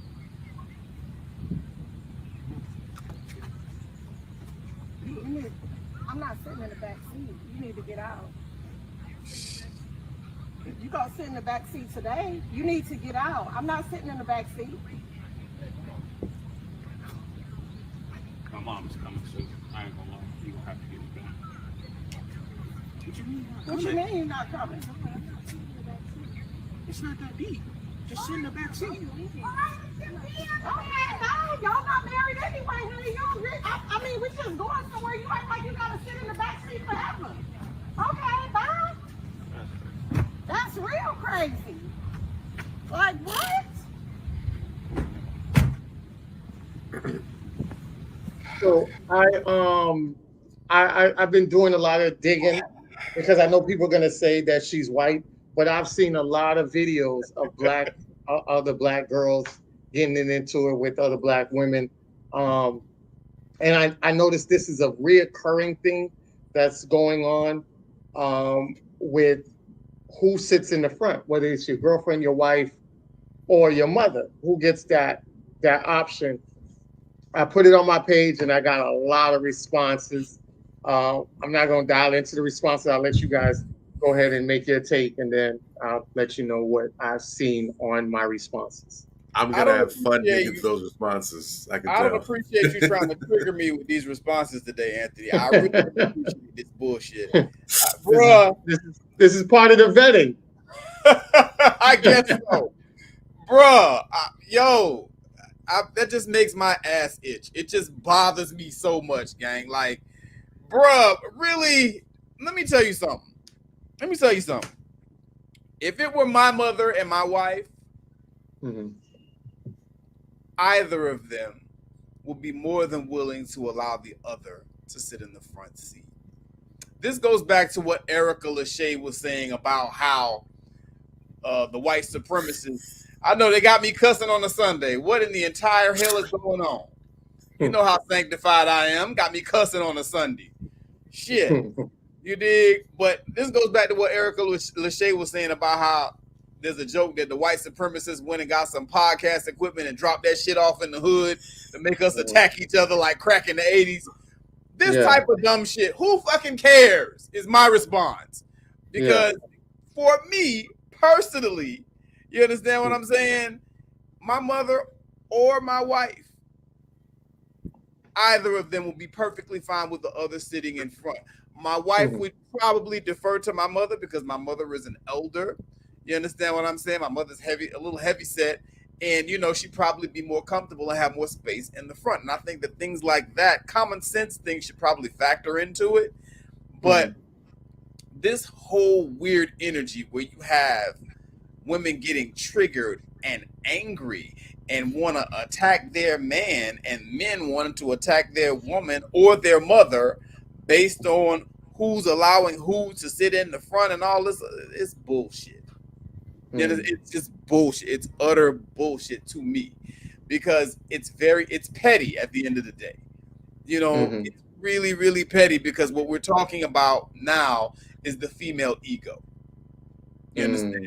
And a lot of I'm gonna just say it because a lot of people are too scared to say it, and I'm the bad guy in the butches with the hatchet. You dig? A lot of women, their ego's so goddamn big they can't get in the door because their head is out to here.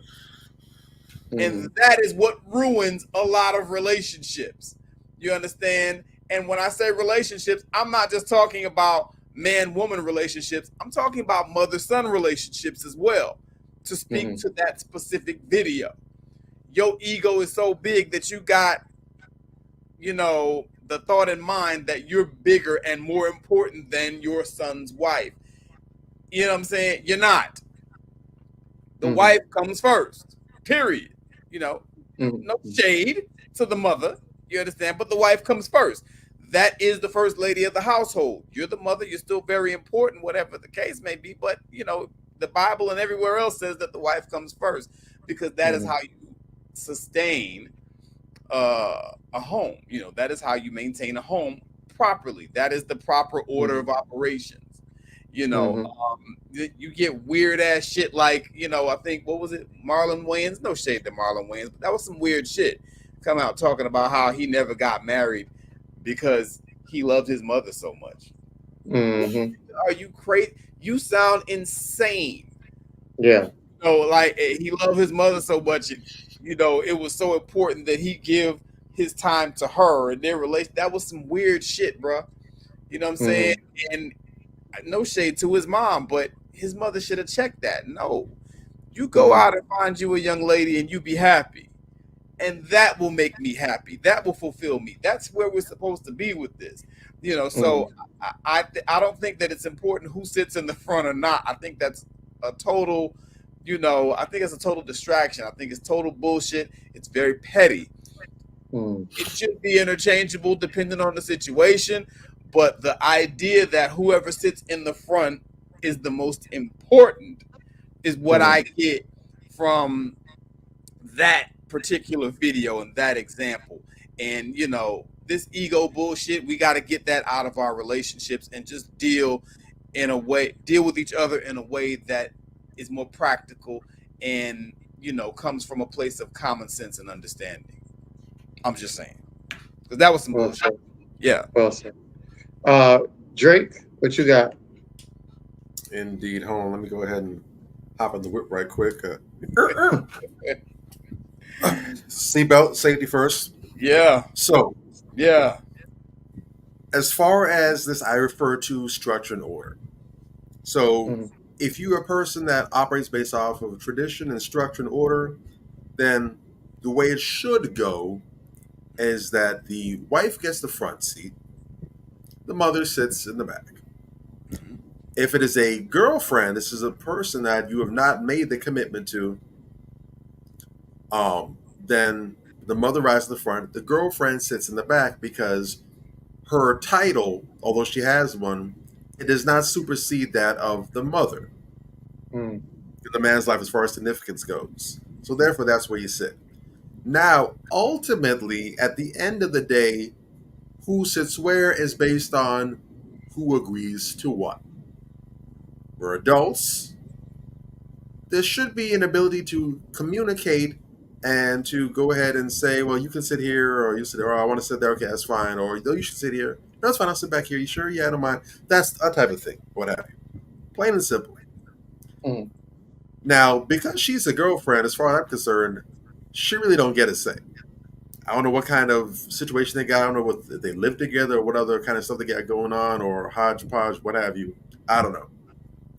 But this particular video, I answered the general question, but this particular video, if it's legit, it comes off as if the mother and the girlfriend already have issues with each other.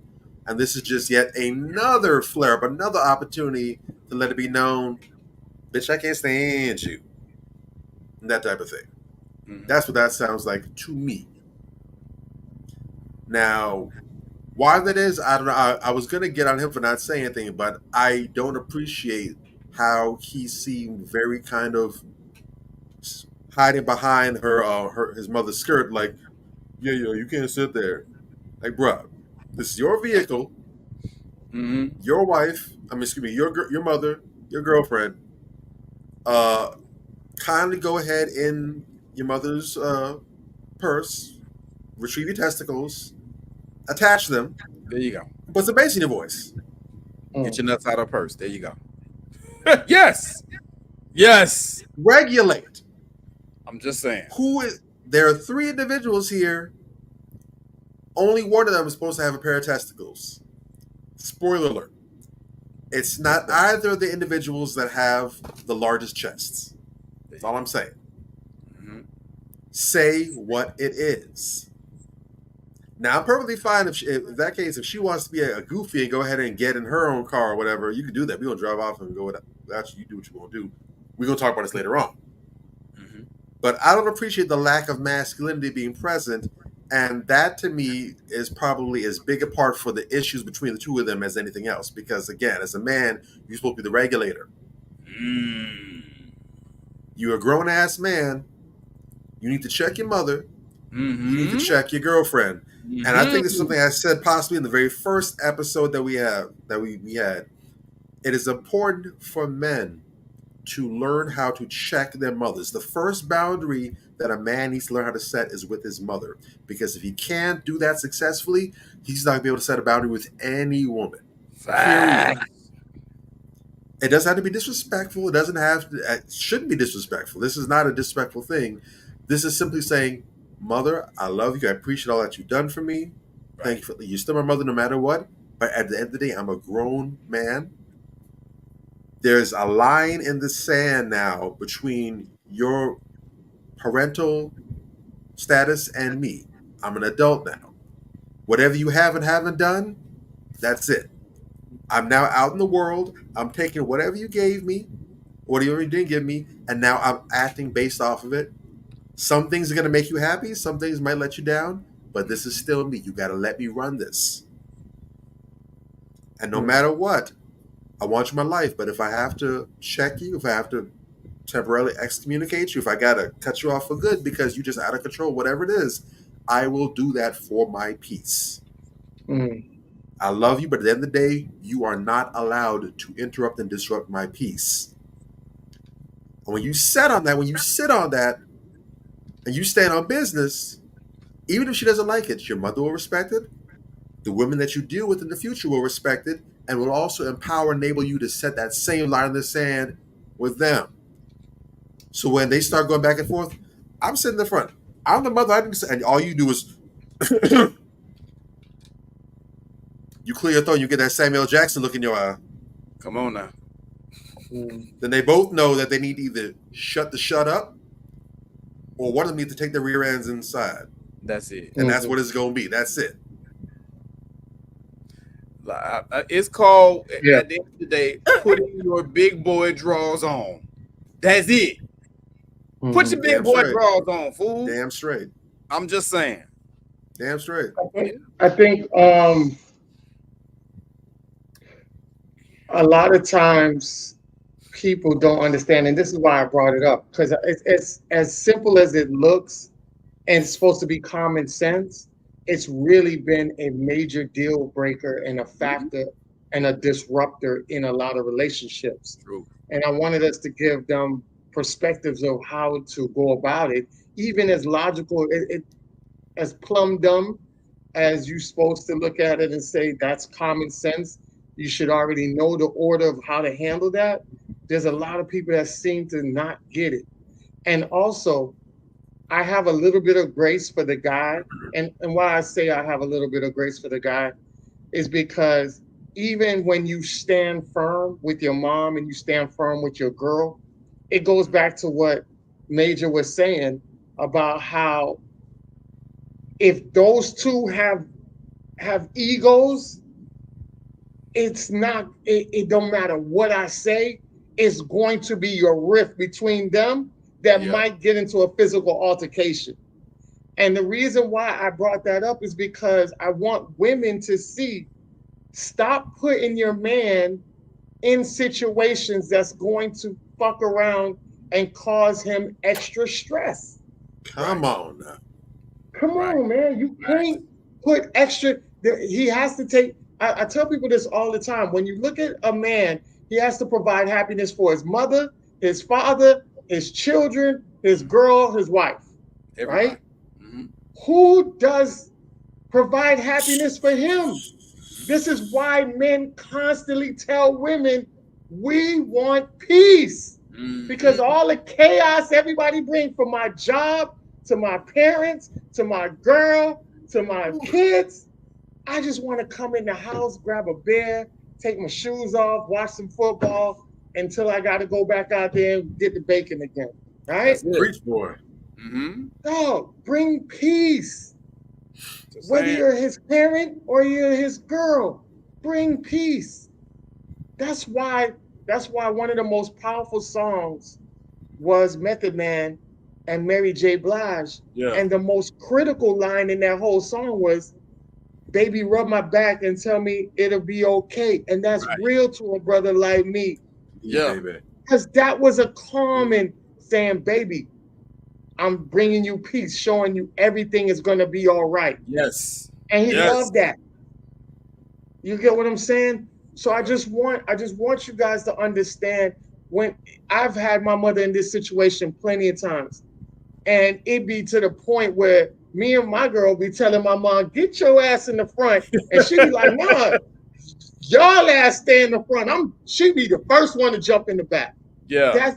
That's just how my mother operates. But just because I know my mother operates like that, every time we go and we're going collectively, Mom, get in the front. No, she get in the front with you. I'm in the back. I'm cool. My mother's a country girl from out of Jamaica. She been riding in the back of my granddad's pickup truck when she was a little girl. She was a tomboy doing fucking shit that normal women wasn't doing, running and climbing trees and throwing soccer and all that other stuff. My mother was doing that. So she never had a prissy thing about it. She was like, shit, I'm a woman, but I can sit in the back seat. There ain't no problem. But know who your family members are. Understand that I have a wonderful relationship with my mother. We talk almost every day. And any woman that comes in my life, I have that boundary and I have that respect. And not only that, the woman that comes in my life has respect for my mother. And my mother knows that the women that come in my life, she has to have respect for. I've always had them that sit down at the table and they love each other. You know what I'm saying? But that, like you say, Bobby, that boundary has to be established from you as a man. And trust me, once you initially let it be known on both parties, whether they're together or separate, you'll never have that issue again in your life. And I promise you that. All right? And real quick, something else that you didn't point out, she also was secure within herself, so she didn't feel insecure or threatened at the prospect of whoever you were with sitting there. She didn't feel that took away from her status or made her lower in your life. She didn't have no hang up like that. Correct. I know, like I said, I've seen a lot of videos where a lot of black mothers are saying, I birthed you, so I have the right to sit up front. And I'm like, oh, you know, that's their issue. Let them deal with what they got. But I would never, that would never come out of my mother's mouth. And like I say, it's always the courtesy of my mother. She already knows that aspect of it. So we have a different dynamic than what other people, but I just want people to take this information that we all just provided you, and that way you can create less friction in your relationship, because the amount of less, when you have more good times than bad, trust me, your relationship is going to last for a long time. All right? All right. So yes, sir. We are at our ends wits, and we're going into our crown check for this evening. And I found a very interesting lady. And that lady is a lady by the name of Sheila L. Brown. So Sheila L. Brown, manager, principal, owner of Vision Multimedia Group, LLC. She has been a visionary leader, 3-time author and CEO and qualified women's business entrepreneur what makes her so special is she's the first Black woman to own her own radio station in a certain part of New York.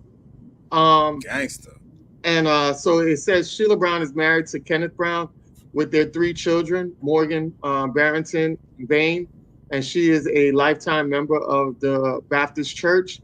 Starting from the ground up, a truly statement about the CEO. Brown started in 1986 at entry-level sales personnel at WUFO radio station and worked her way up to CEO. In 2013, after purchasing the WUFO radio station, Brown fulfilled her lifetime dream of owning a broadcasting station and becoming the youngest African-American female in the country to do so. All right. So shout out to her for doing that. Like I say, broadcasting and everything like that. You know, we had Janae Tate the other day on our show. Just women trying to get back into the media and providing the true essence of what we need for our own community.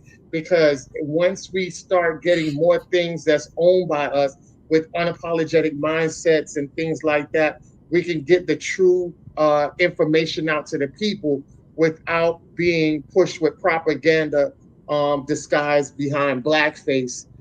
So for her to do that, to get the information out to the people, and we have other people out here that's doing the same thing, it goes right back to our ancestors when they started their first Black newspaper and had multiple Black radio stations across the nation to get us the true information that we needed and keep us in the loop of how we needed to be to empower ourselves. So very important, very vital, and kudos to Miss Brown for doing what she needed to do, not only for her self-achievement, but also for her goals of helping her community that needed that aspect of it. And I land my plane on that. Turn it over to you guys. Beautiful crown check. Especially when, you know, we talk about the new Black media and, you know, that consisting of people like Tariq Nasheed, Professor Black Truth, Jason Black, and now Vicky Dillard. I believe they're counting in that number. Shout out to this sister for owning her own media apparatus and being the first to do it, because the importance of Black-owned and controlled independent media cannot be understated. You know, this is extraordinarily important because you see how they carefully pick Sambos that always got a Democratic hand up their ass telling them what to do. Shout out Roland Martin, D.L. Hughley, Ricky Smiley, and puss-ass Steve Harvey. You dig? We need these type of people out here to really articulate a Black message, or just to put forth a platform where Black people can come on there and speak freely. You understand? That is needed because you got all these people out here. You know, right now Kamala Harris is doing a tour, a college tour, where she's talking about the issue of women's health care, which basically is code for abortion. Pretty much. Was out here promoting abortion to Black women because there are no real popularized Black media networks. They carefully select their Negroes. They get the biggest Sambo they can find and they platform it. Just like those guys that I just mentioned. You understand what I'm saying? You can add Uncle Luke to that too. His bitch ass out here, he can barely construct a sentence. He's out here caping for Kamala Harris doing the same thing. We need Black media. That's why we're here. You know, we need independent Black media. Shout out to that sister. That was an excellent crown check just because of that. To speak to the topic of the show, the importance of intense vetting before commitment. It means exactly that. When you meet somebody and you're talking about marrying them, producing offspring with them, you know, these things, you don't realize it at that moment. But young people and older people who've already done this, who may do it again, that is a lifelong decision. 9 times out of 10, you know, somewhere down the way, this person is going to come back. You're going to be attending graduations with them, birthday parties with them, whatever the case may be. A child is something that you always will share with someone. You know what I'm saying? And I would like to see more of us, you know, get into the habit of digging into people a little bit and verifying that we are selecting better quality people before we make permanent decisions to be with them. You understand? It has a major impact on your life and where your life goes. You know, I don't know if you ever read that poem about the path not traveled, the two roads diverging, the yellow wood and sorry I cannot travel both, that whole thing. You know, there's a very deep message in that poem, you know, and basically, you know, there's a ripple effect. This decision is going to affect 1,000 other decisions that you make, so make it a good one. Take it seriously. I'll park the Chevy. All right, well said. Drake, take us out. Hit it on the head. Vetting, it's so critical and it's so important. And when you talk about making these decisions, like you said, Major, this is earth-shattering. This is huge. The choices that you make, you know, there's no guarantee in life that, and we've spoken about this before, there's no guarantee in life that you're going to get another chance. A lot of us have taken this for granted, that we expect to get another chance socially from people, and that's a bandwagon that's been sounded off on so many times that people have gotten to their heads now that it is a right for me to screw up as much as possible and to always be on the road to redemption. And we've forgotten that even if that might be true socially in some respects, in life overall, that's not the case. That can happen with other people because these are human beings that can understand and they can talk and reason with you, but you can't reason with life. You can't do that. When you have made certain choices and you have to eat the consequences of that, you may get another chance. You may get endless chance. Maybe hit the jackpot. Maybe you're the one in a billion, and for some reason, whatever you do in life, you just can't fail. There's always a redo over. That might be you. Some people have it like that. It literally looks like they cannot fail. Right. And then you have some people, they just messed up one time. That's all it took, one time. And however long they have on earth, they will go to their grave, never getting another shot. Yeah. Doesn't matter how much they prepare, how much they ready themselves, they will never get another opportunity. Those are two extremes, but most people are somewhere in the middle, and we don't know how many opportunities we're going to have in life. So it is important that you choose your mistakes, and that's ironic speaking because, you know, if it's a genuine mistake, then you can't choose it. Right. But that's the point. Choose your mistakes carefully. Well put. Okay. And one of the choices that are made is because it's not a mistake. Let's shoot that calf in the skull right now.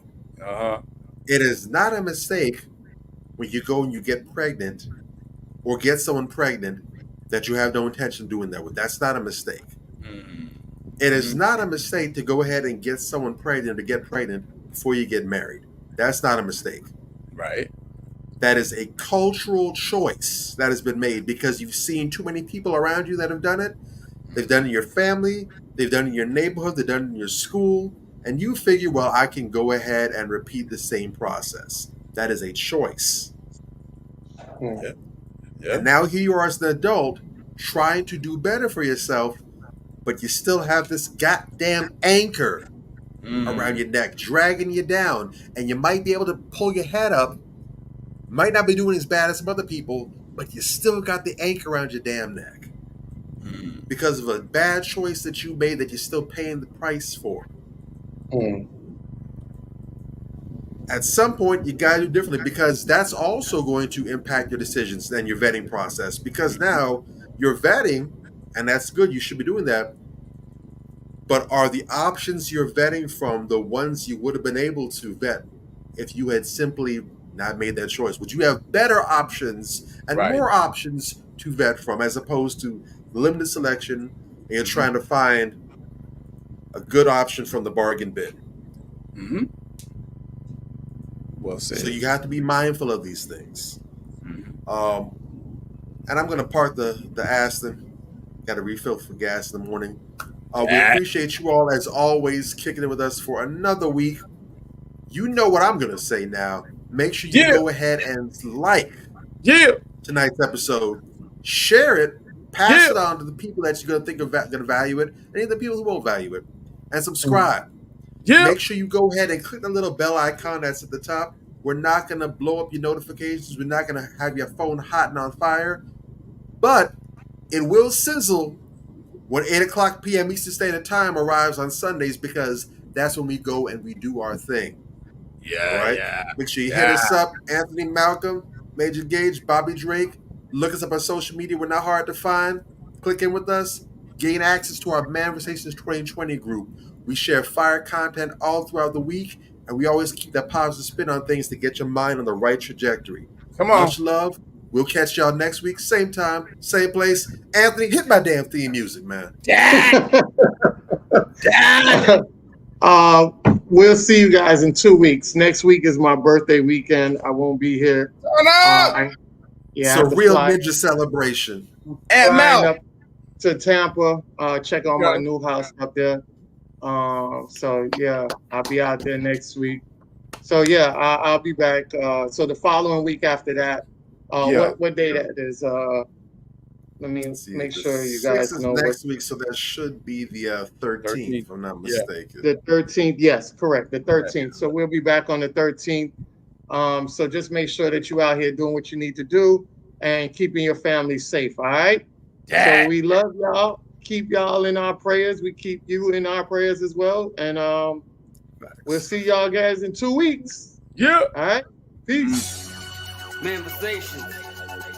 Man up. Manifestation. Man up. Manifestation. Man up. Manifestation. A place where we inform, build, and inspire. Manifestation. Man up. Manifestation. Man up. Manifestation.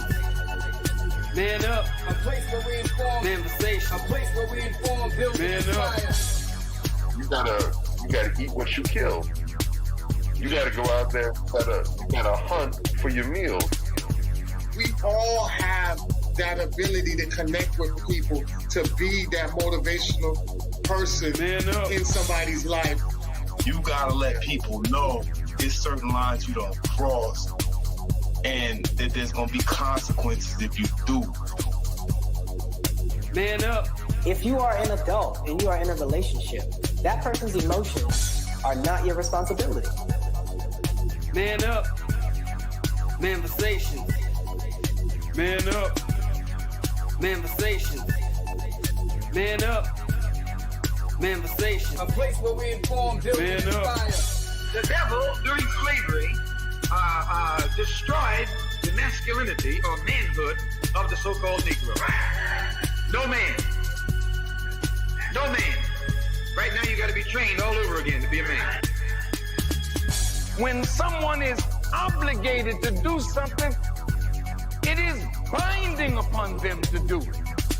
And failure to do it causes reaction. Man up. Position make you rich. I don't have that type of richness. My richness is life forever. If that people knew that glorious past, if that people knew that glorious past, if that people knew that glorious past, then they would be more inclined to respect themselves. I'm not saying I'm going to rule the world or I'm going to change the world, but I guarantee that I will spark the brain that will change the world. And that's our job, is to spark somebody else watching us. A place where we inform, build, and inspire. Manifestation.